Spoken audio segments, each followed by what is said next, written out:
मजलिस इत्तेहादुल मुस्लिमीन के महानगर अध्यक्ष रियासत अंसारी ने 25 जुलाई को हुई बैरिस्टर असदुद्दीन ओवैसी सांसद की सभा के सफल होने पर बेहद खुशी का इजहार करते हुए उन्होंने कहा कि एआईएमआईएम की महानगर कमेटी और जिला कमेटी के सभी पदाधिकारियों का वे शुक्रिया अदा करते हैं। उनकी हिम्मत अफजाई की जा रही है।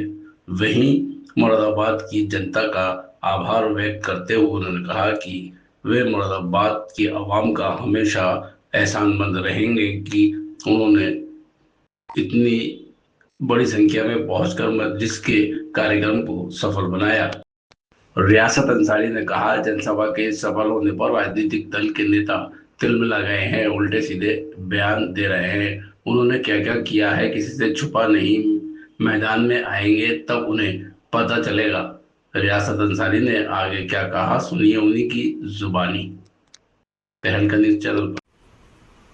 इस वक्त हम बैठे हैं उत्तर प्रदेश के जनपद महानगर मुरादाबाद के सर सैयद नगर करोली की पुलिया पर। यहाँ पर आप देख सकते हैं कि यहाँ रिजवान साहब का कैंप कार्यालय है, जो हाजी मोहम्मद रिजवान साहब मजलिस इत्तेहादुल मुस्लिमीन से आगामी संभावित प्रत्याशी के रूप में शहर के अपने पूरी तरीके से तैयारियों में जुटे हुए नजर आ रहे हैं। लोग यहाँ के इनको पसंद कर रहे हैं। यहाँ पर चर्चा चल रही है कि किस तरीके से सर असदुद्दीन ओवैसी की जनसभा को सफलता मिली और पूरी मेहनत के साथ इन सभी लोगों ने काम किया। आज बात करेंगे यहाँ पे महानगर अध्यक्ष रियासत अंसारी साहब से क्या कहना चाहते हैं, किस तरह से आपको सफलता मिली, कितनी मेहनत आपको करनी पड़ी प्रोग्राम के लिए। सबसे पहले मैं मुरादाबाद का शुक्रिया अदा करता हूँ कि मुरादाबाद ने जो जज्बा दिखाया है, जो मोहब्बत दिखाई है, मैं आपका तहे दिल से शुक्रिया अदा करता हूँ। ये एहसान मैं आपका कभी ज़िंदगी में नहीं चुका सकता।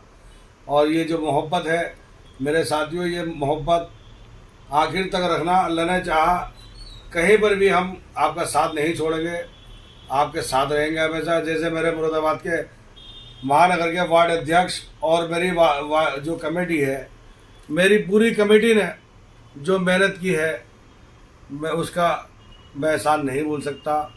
और जो रिजवान साहब ने घर घर जाकर मेहनत करी है, इतना वजन होने के बाद में भी, तो इनका कहीं पर भी एहसान नहीं चुकाया जा सकता। इनकी मोहब्बत का सबके मैं कायल हूँ। और मैं मुरादाबाद वासियों से कहना चाहता हूँ कि आपने जो मेहनत करी है, मुझे आपने ख़रीद लिया, मैं बिक गया आपकी मोहब्बत में। और जब जब आपको मेरी ज़रूरत पड़ेगी, मैं आप सब लोगों के साथ खड़ा हूँ, इंशाल्लाह ताला साथ रहूँगा। और मैं एक पैगाम और देना चाहता हूँ। मैंने देखा जब हमारे बैरिस्टर साहब आए तो समाजवादी के जो लोग कुछ बिल में छुपा हुए थे, वो निकल कर आए थे। वो कहते ना 72(6) जिसके अंदर है वो चल ली, वो भी बोल पड़ी थी। और वो हमारे ऊपर उन्होंने आरोप लगाने का काम किया था। पहले अपने गिरीवान में झाँके तब आरोप लगाए। मुरादाबाद की जनता जानती है, मुरादाबाद की जनता को बताने की हमें ज़रूरत नहीं है, वो सब जानती है कहाँ पर किस चीज़ का हमारे कहाँ पर सौदा किया गया था। और एक वो जिन्होंने मुसलमानों का टिकट छीना था पैसे के बल पर, वो भी कुछ ज़्यादा बोल रही थी। उन्होंने कहा था कि इनकी औकात दिखाई, वो मुसलमानों की औकात दिखाना आई थी, उनको शर्म नहीं आ रही है। और शर्म ना ही इस पार्टी को है कि किसी मुसलमान का टिकट काट करके ऐसी औरत को दिया जाता है जो जनसंघी किस्म की औरत है। हम चाहते हैं हिंदू आए, हम चाहते हैं हमारी पार्टी से हिंदू चुनाव यहाँ से लड़े, लेकिन बोलने वाला हो, हक की बात करने वाला हो, लुटेरा ना हो, डाकू ना हो, चोर ना हो। क्योंकि ये मैं नहीं कहता, ये उनके चाचा कहते हैं कि समाजवादी पार्टी तो चोर उचक्कों की पार्टी है। तो ये तो पूरा खानदान उनका जानता होगा, बेहतर जानते होंगे चोर कौन है और उचक्का कौन है। अब वो उचक्का किसे कह रहा है और चोर किसे कह रहा है, तो ये सब लोगों का सोचने का विषय है, मुरादाबाद वासियों को सोचने का विषय है। जब जब बात आजम खान साहब पर आती है तो कोई प्रोटेक्स नहीं है, कोई धरना नहीं है। और जब अखिलेश यादव को उठा के 2 घंटे के लिए बंद कर दिया जाता तो पूरा उत्तर प्रदेश सड़कों पर आता। जो ये इनके राजनीतिक लोग हैं, पब्लिक नहीं, जो इनके राजनीतिक लोग हैं, जो इनके कहने पे चलते हैं, वो लोग सड़कों पे आ जाते हैं। और जब आजम खान का पूरा खानदान बर्बाद होता है, 70 साल की बूढ़ी को बेचारी जिससे चला नहीं जाता उसे बंद कर दिया जाता है, उनके बेटे का जिसका कोई कसूर नहीं उसको उठा के बंद कर दिया जाता है, तब समाजवादी के लोग कहाँ पर छुपे हुए थे? कहाँ थी कांग्रेस जब अत्याचार आजम खान के पूरे खानदान पे किया गया था और दीगर लोगों पे किया गया था, आम जनता पे किया गया था? कहाँ थी कांग्रेस?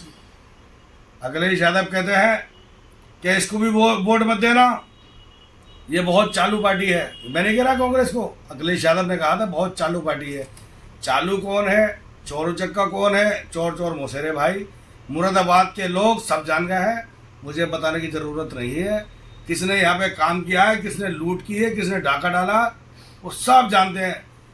मेरे बैरिस्टर साहब को पूरा हिंदुस्तान जानता है कि जब जब कोई बात अगर आती है हक की तो मेरा बैरिस्टर साहब बोलते हैं और AIM के लोग बोलते हैं। तो मैं उनसे कहना चाहता हूँ कि इन चोर उचक्कों से बचो। जो चाचा कह रहे हैं वो सही कह रहे हैं कि चोर उचक्कों की पार्टी है। और उनके पापा भी कान में कह गए थे कि मेरे बेटे का ध्यान रखना, तो उन्होंने उसके बदले जब कहा कि भाई किसको दोगे तो उन्होंने आजम खां की बलि चढ़वा दी। मैं मुरादाबाद वासियों से कहना चाहता हूँ कि सोचना समझना आपका है। आप लोगों ने जो मोहब्बत दिखाई है, अभी आप 12 बज रहे हैं जो आप आए हैं हमारे पास, ऑफिस मेरा यहाँ से लेके बाहर तक फुल चल रहा है। लोग मुझे मुबारकबाद दे रहे हैं और ज़िले के टीम ने भी बहुत काम किया है, बहुत अच्छा काम करेगा। ज़िले से भी और महानगर से भी जो ये प्रोग्राम हुआ है, ये लोग जो कह रहे हैं क्या लोग मुसलमान प्यार नहीं करते या B टीम है, मैं कहना चाहता हूँ बुलाओ अखिलेश यादव, बुलाया राहुल गांधी को, करके दिखा दें ऐसा प्रोग्राम। जिला अध्यक्ष जी ने एक प्रोग्राम कराया था, हमने देखा था कि उसमें 100-150 लोग हुए थे।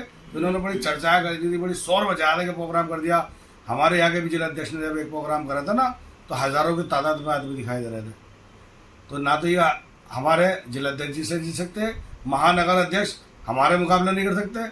हम तो चैलेंज करते हैं हर चीज़ में इनको, आइए बैठिए हमारे सामने, हम गिराते हैं आपके गुना कितने हैं। तो भड़काए नहीं लोगों को। जो कह रहा है कि ओवैसी साहब यहाँ से उनसे मिलते हैं, इनसे मिलते हैं, ये करते हैं, अरे भैया अपने गिरीबानों में झाँक लो। अपने करेगा इंशाल्लाह ताला, ऊपर जाके जो पकड़ होगी उसको कैसे बचाओगे?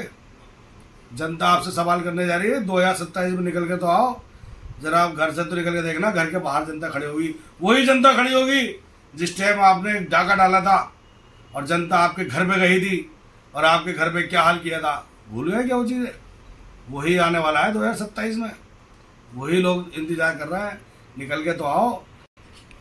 और जो आने वाले वक्त में जब ये 2027 का चुनाव आएगा तो जनता जो जो चीज़ें इन्होंने बेची हैं उसका हक हिसाब लेगी, कहेगी जरा यहाँ बैठ जाओ, जो जो चीज़ें आपने बेचने की कोशिश की थी हमारी उसका हक हिसाब दो।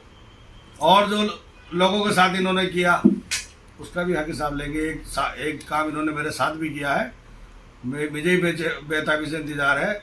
मैं हाथ उठा कर अल्लाह से दुआ मांगता हूँ, अल्लाह ताला इन लुटेरों को गारत कर दे, परवरदिगार इनको इनके हालात में मजबूर कर दे ताकि ऐसा हालात पैदा हो जाए ये लोग रोएं जिन्होंने अत्याचार करे हैं। अगर मैंने किसी के साथ गलत करा है तो मैं भी कहता हूँ कि बद्दुआ करना। और मैं रिजवान साहब को इसीलिए लाया कि रिजवान साहब एक नहायत ही शरीफ और नेक इंसान आदमी है। जब मैंने देखा इनके बारे में, सुना और सोचा, तो मैं खुद इनसे मिलने गया था। ये नहीं आए थे, टिकट के लालच में नहीं आए। वो तो आज भी कह रहा है कि टिकट किसी को मिल जाए चुनाव उसको लाऊंगा।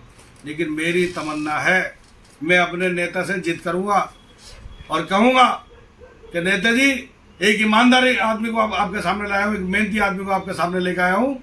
ये वही मेहनती आदमी है जो लोगों की मदद किया करता है, चाहे वो बीमारी में पैसा दे या बच्चों की शादियों के लिए दे या आटा बांटता हो, ये वही आदमी मैं आपके पास लेकर आया हूँ। और मुझे उम्मीद है कि मेरे नेता मेरी सुनेंगे इंशाल्लाह ताला। और मेरे नेता ने संभावित प्रत्याशी भी घोषित किया है, मैंने नहीं किया, मेरे नेता ने संभावित प्रत्याशी घोषित किया है। मुझे उम्मीद है आने वाले 2027 में इंशाल्लाह ताला रिजवान भाई चुनाव यहाँ से लड़ेंगे और बहुमत के साथ जीत के आएंगे। हमारी टक्कर बीजेपी से रहेगी।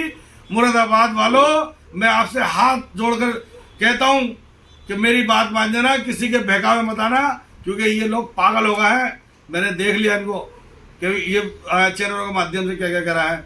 मेरे दोस्तों साथियों, जितनी मोहब्बत आपने दिखाई ये मोहब्बत रखना। इंशाल्लाह ताला 2027 करीब में है, ये चुनाव होने जा रहा है। मुरादाबाद का इम्तिहान है। मुरादाबाद वालों, इम्तिहान में पास हो जाना। हमें बहुत चीज़ों को बदले लेने हैं। हमें किसी चाकू या तलवार से बदले नहीं लेने, हमें वोट से बदला लेना है, हमें कलम से बदला लेना है। हम चाहते हैं कि मुरादाबाद का एक एक बच्चा पढ़ा लिखा हो और एक यूनिवर्सिटी यहाँ पर भी बने, सरकारी स्कूल बने। और इसके अलावा हम ये चाहते हैं कि करूले के अंदर भी एक 50 या 100 बेड का अस्पताल भी यहाँ होना चाहिए सरकारी। और इंशाल्लाह ताला मेरा विधायक जब जीत का आएगा तो मैं इस चीज़ पे ध्यान दूंगा इंशाल्लाह ताला। रोज़गार पे भी ध्यान दिया जाएगा और शिक्षा पे भी ध्यान दिया जाएगा। मैं अपनी बात ख़त्म करता हूँ। अस्सलाम वालेकुम।